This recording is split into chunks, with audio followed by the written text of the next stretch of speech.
Shocking secret about ancient people. The body of the man who wore the most gold, the king of a forgotten dynasty. The catacomb saints were ancient Roman corpses lavishly decorated and sent abroad as relics.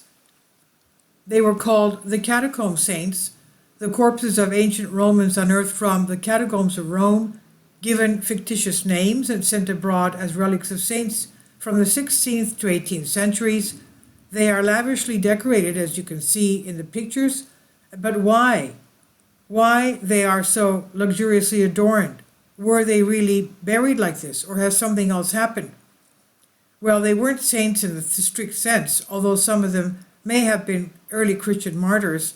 During the 15th century, Western Europe was shaken by the storm known as the Beelden storm, the wrath of the statue, the term referring to a wave of religious image destruction.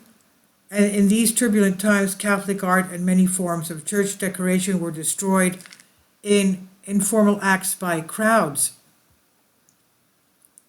When Catholic churches were systematically stripped of their emblems, the Vatican devised an unusual solution.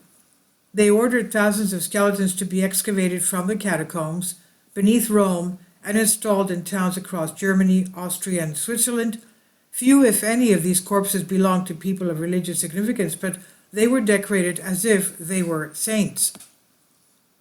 These skeletons became a ghastly symbol of Catholicism in areas dominated by Protestantism.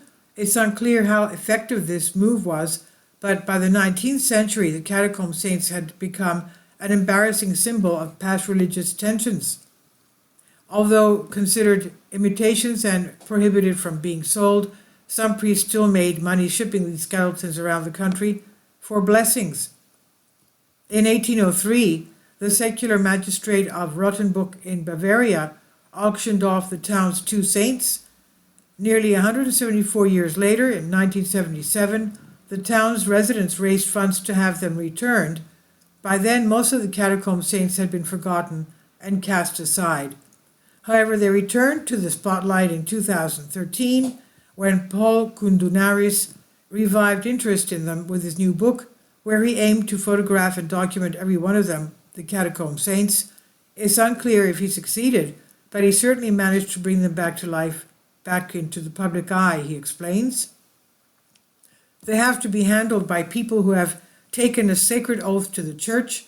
These people are supposed to be martyrs, and no one else is allowed to handle them. They symbolize the victory of faith and are canonized as saints in their cities.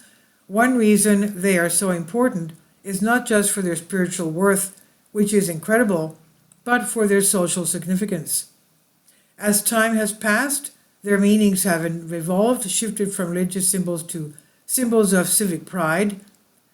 They were meant to be miracles, strengthening people's relationships with their towns.